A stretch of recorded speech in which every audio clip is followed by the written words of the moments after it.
अस्सलाम वालेकुम, मैं हूं Abid. Second year chemistry chapter number 21 lecture number A part B, overall lecture number 8 का पार्ट बी है और second year chemistry chapter number 21 biochemistry का लेक्चर नंबर 1 का पार्ट बी है। बेटा इससे पहले हमने इंट्रोडक्शन ऑफ कार्बोहाइड्रेट्स पढ़ लिया है, डिफिनीशन उसका जनरल फार्मूला और उसके लिहाज से हम उसको किस तरह हमें पहचान होगी कि ये कार्बोहाइड्रेट्स है या नॉन कार्बोहाइड्रेट्स है, क्योंकि डिफिनीशन से तो क्लियर हो जाता है कि compounds of carbon, hydrogen and oxygen, but there are certain organic compound which contain carbon, hydrogen and oxygen, but they are not considered as carbohydrates. For example, carbon, hydrogen, oxygen aldehyde में भी है, ketone में भी है, Easter में भी है, carboxylic acid में भी है, फिनोल में भी है, लेकिन क्या आया हम उसको कार्बोहाइड्रेट्स कह सकते हैं? तो the answer is simple no. क्यों नहीं कह सकते? क्योंकि कार्बोहाइड्रेट्स की सर्टेन प्रॉपर्टीज हैं। तो इसलिए हमने इसको अब फिर यू डिफाइन किया है कि द पॉलीहाइड्रोक्सी एल्डिहाइड और polyhydroxy ketone are known as carbohydrates. Now उससे आगे पढ़ते हैं classification of carbohydrates. So carbohydrates are divided into these three types: monosaccharides, bisaccharides and polysaccharides. Monosaccharides mean one, saccharides mean sugar, so it means that these are also known as simple sugar. Monosaccharides are also known as simple sugar.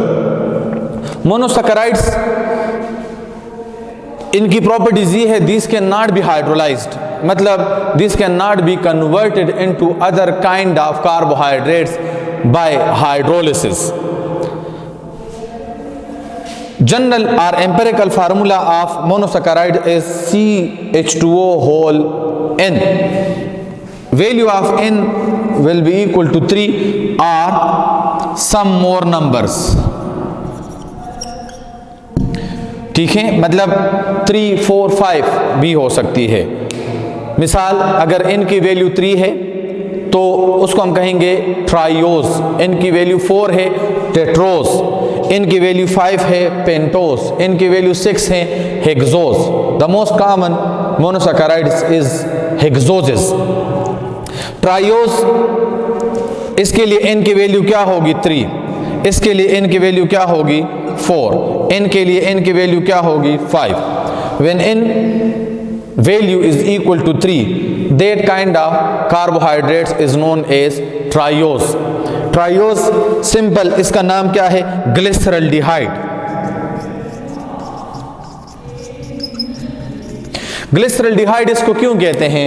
Because it contain aldehyde functional group 1, 2, 3। इस compound का नाम क्या है? 1, 2, 3 glyceraldehyde. इसमें 3 carbon है, trios sugar है, इसमें 2 OH हैं। देखें, एक OH हो तो हम उसको कार्बोहाइड्रेट्स नहीं कहते, 2 OH, more than 1 OH group. Polyhydroxy, poly mean many, minimum 2, maximum 10, 15 or so other OH group. So many other OH group can also be present here. Now, if it contain 3 carbon, minimum 3 carbon atom होनी चाहिए, इसमें 2 OH group होंगे। IUPAC name इसका क्या होगा? So इसका नाम होगा 2,3 डाइहाइड्रोक्सी प्रोपेनल। 2 OH ग्रुप है, 1 कार्बन 1, 2, 3 सेकंड और थर्ड कार्बन के ऊपर क्या मौजूद है? OH group. तो इसका नाम क्या होगा? 2,3 डाइहाइड्रोक्सी प्रोपेनल, या कॉमन नेम इसका है glyceraldehyde. It is one of the simplest sugar. इसके बाद कार्बन एटम की तादाद 4 भी हो सकती है, जिस तरह 1, 2, 3, 4।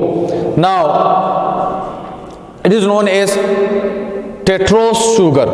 कार्बन एटम की तादाद 5 भी हो सकती है, ठीक है। It is known as pentose sugar या डीऑक्सीराइबोज, पेंटोस शुगर या deoxyribose. Now it also contain more than 1 OH group.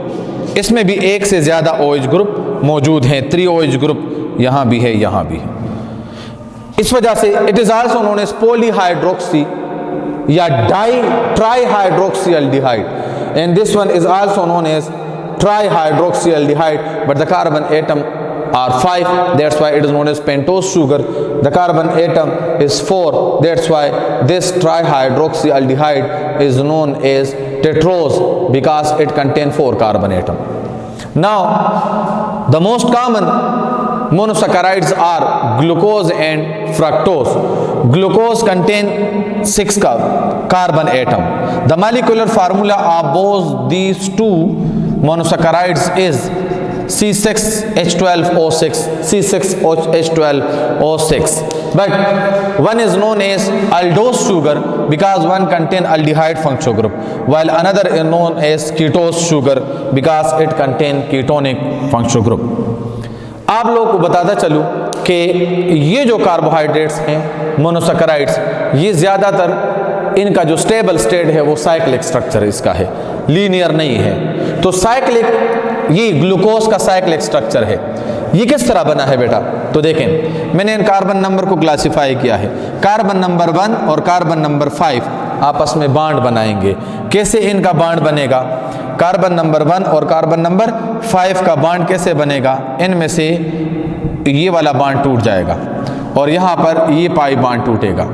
तो ये कार्बन 1 इस कार्बन के साथ बॉन्ड बनाएगा, तो इसका H इसके O के साथ कंबाइन हो जाएगा। देखें, ये C H अटैच है, साथ में ये हाइड्रोजन इसके साथ कंबाइन होकर OH बना लेगा, और ये कार्बन इस ऑक्सीजन के साथ, ये जो ऑक्सीजन है इस ऑक्सीजन के साथ बॉन्ड बना लेगा। फिर इस ऑक्सीजन के साथ क्या अटैच है? इसके साथ क्या अटैच है? इस ऑक्सीजन के साथ यहाँ पर ये जो ऑक्सीजन है इसके साथ कार्बन अटैच है, और उस कार्बन के साथ क्या अटैच है? उस कार्बन के एक साइड पर क्या अटैच है? CH2OH, और दूसरे साइड पर क्या अटैच है? CHOH, फिर उसके साथ CHOH, फिर इसके साथ CHOH।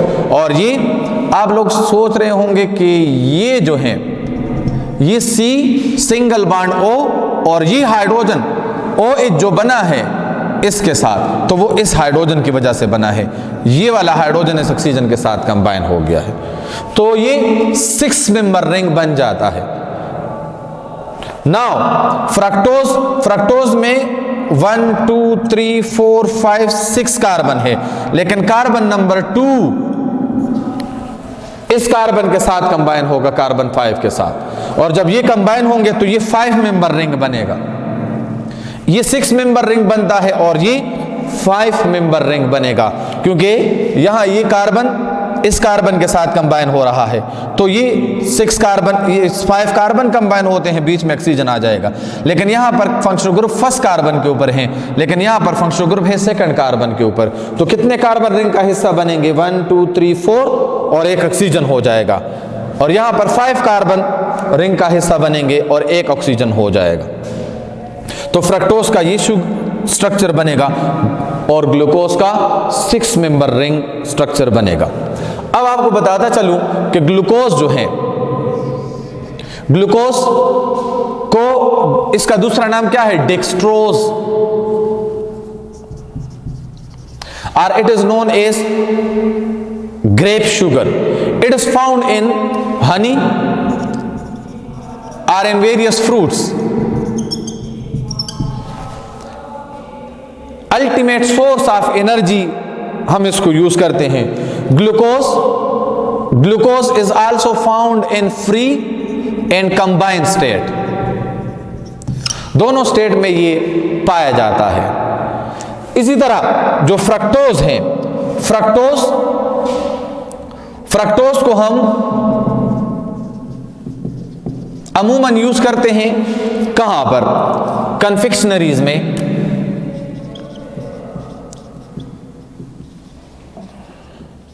बेकरी में,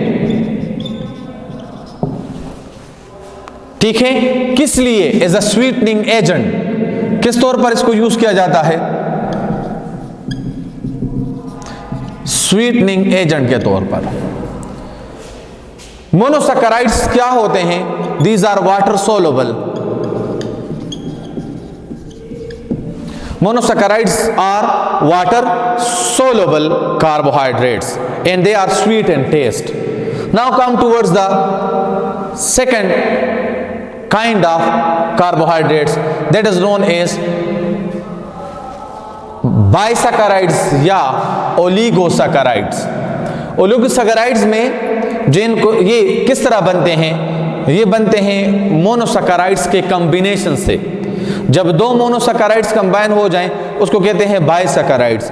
जब 3 मोनोसैकराइड्स कंबाइन हो जाएं उसको कहते हैं ट्राइसैकराइड्स। जब 4 मोनोसैकराइड्स कंबाइन हो जाएं उसको कहते हैं टेट्रासैकराइड्स, या simple these are known as oligosaccharides, जिनमें मोनोमर्स की तादाद मिनिमम 2 मैक्सिमम 10 तक हो सकते हैं। 2 to 10 मोनोसैकराइड्स आपस में कंबाइन होके बाइसैकराइड्स या ट्राइसैकराइड्स या जिसको हम ओलिगोसैकराइड्स कहते हैं वो बनते हैं। ये किस तरह बनते हैं oligosaccharides? These are form by the elimination of water, या this is also known as condensation process. 2 monosaccharides आपस में कंबाइन होते हैं, इसके बीच में से क्या एलिमिनेट होगा? इसके बीच में से वाटर मॉलिक्यूल एलिमिनेट होगा। वाटर मॉलिक्यूल एलिमिनेट होगा। ये एक ग्लूकोज मॉलिक्यूल है और ये दूसरा ग्लूकोज मॉलिक्यूल है। ये 2 ग्लूकोज मॉलिक्यूल जब आपस में कंबाइन होते हैं इसके बीच में से वाटर मॉलिक्यूल एलिमिनेट हो जाएगा। वाटर मॉलिक्यूल एलिमिनेट होगा तो ग्लूकोज और ग्लूकोज आपस में कंबाइन हो जाएंगे, और इस लिंकेज को क्या कहते हैं? This linkage is known as glycosidic linkage. ये जो 2 ग्लूकोज मॉलिक्यूल के बीच ये लिंकेज बन गया है, this is known as glycosidic linkage.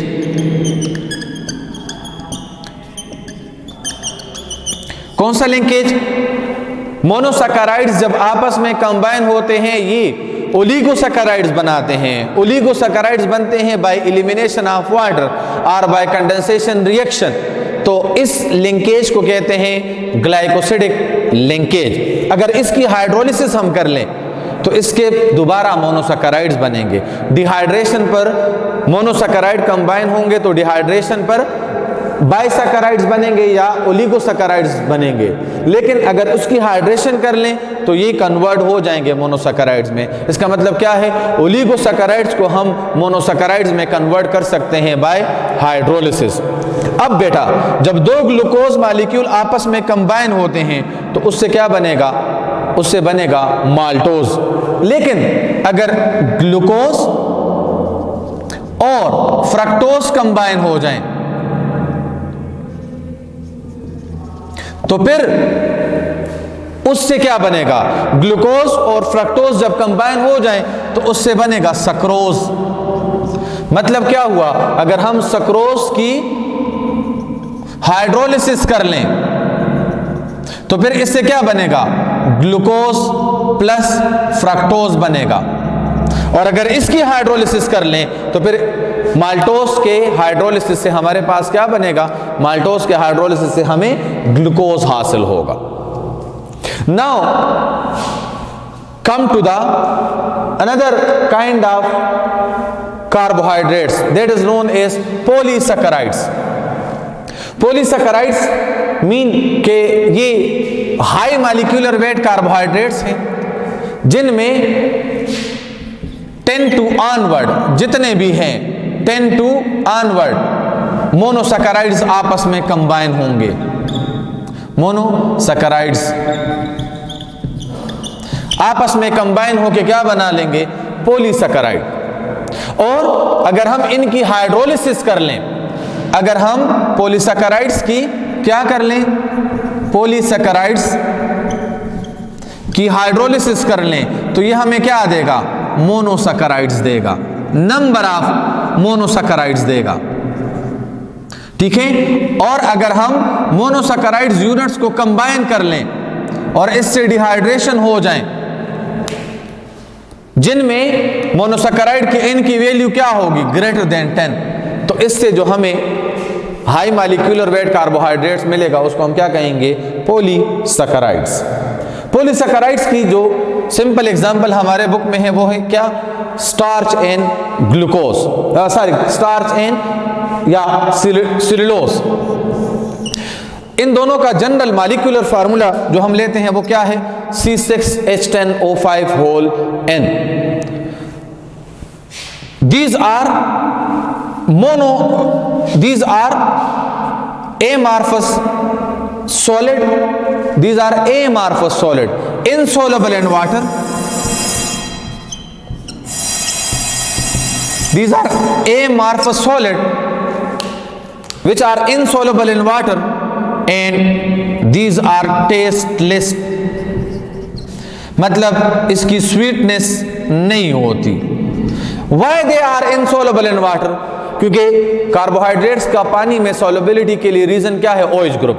तो इनका जो हाइड्रोजन बॉन्डिंग वाला पार्ट है वो विद इन द, ये हाइड्रोजन बॉन्डिंग वाला पार्ट है, ये कहाँ आ जाता है, ये विद इन द रिंग आ जाता है, इनसाइड द रिंग, जिसकी वजह से कार्बन कार्बन वाला पार्ट ऊपर होता है और OH part with in the ring आता है। तो पानी कार्बन के साथ हाइड्रोजन बॉन्ड नहीं बनाता बल्कि OH के साथ हाइड्रोजन बॉन्ड बनाता है, तो इस वजह से वो पानी में ये इनसोल्युबल है। इस तरह इनका फंक्शन, पॉलीसैकेराइड्स बहुत या कार्बोहाइड्रेट्स हैं ये, तो ये तो हमारे सपोर्टिंग मटेरियल के तौर पर हम यूज करते हैं और एनर्जी सोर्स के लिए हम इसको यूज कर लेते हैं। सपोर्टिंग और एनर्जी के लिए इसको प्लांट यूज करते हैं और एनिमल इसको एनर्जी प्रोडक्शन के लिए इस्तेमाल करते हैं। नाउ प्लांट ग्लूकोज को स्टार्च के फॉर्म में स्टोर करता है और स्टार्च जो कॉमन है वो है एमाइलोज और अमाइलोपेक्टिन। जो एनी प्लांट्स हैं मतलब उनका ज्यादातर वो स्टार्च, पॉलीसैकेराइड स्टार्च के फॉर्म में स्टोर करते हैं और स्टार्च, ये ग्लूकोज मोनोसैकेराइड्स आपस में कंबाइन होते हैं मोर देन 10 यूनिट्स, तो ये कन्वर्ट हो जाते हैं हेवी मॉलिक्यूल में जिसको हम कहते हैं स्टार्च। और स्टार्च ये स्टोर करते हैं स्टार्च के फिर अदर आइसोमर्स हैं अमाइलोज एंड अमाइलोपेक्टिन। और एनिमल मोनोसैकेराइड्स ये होगा, लेकिन जब ये आपस में कंबाइन होते हैं तो एनिमल जो पॉलीसैकेराइड्स स्टोर करते हैं तो वो किस फॉर्म में स्टोर करते हैं, ग्लाइकोजन के फॉर्म में। ग्लाइकोजन कहाँ स्टोर किया जाता है, लिवर एनिमल में और मसल्स में ये स्टोर करते हैं। सो बेटा this is something about the classification of carbohydrates. Carbohydrates कुछ मोनोमर्स, कुछ ओलिगोसैकेराइड्स हम उसको कहते हैं, और अगर कार्बन एटम की तादाद या मोनोमर्स की तादाद या इनकी वैल्यू या जो मोनोसैकेराइड्स हैं वो ज़्यादा मिकदार में आपस में कंबाइन हो जाते हैं, एक कम्प्लेक्स स्ट्रक्चर बना लेते हैं, तो हम उसको क्या कहते हैं, polysaccharides. In simple word we can say that we use carbohydrates as a source of energy. ये हमारे बॉडी में बहुत अहम रोल प्ले करता है। That's why it is known as either it is monosaccharides, oligosaccharides or polysaccharides. They provide energy to the body of organism. They are used as a structural element. ये structural property provide करता है cell को, तो इस वजह से इसकी बहुत अहमियत है एनिमल के बॉडी में भी और प्लांट्स के बॉडी में भी। ठीक है, that's why these are known as fuel of life. Carbohydrates is known as fuel of life because it provide energy which is utilized in various metabolic activity. अब तक के लिए इतना ही था, इसके बाद हम आगे नेक्स्ट टॉपिक की तरफ जाएंगे। तब तक के लिए अल्लाह हाफ़िज़।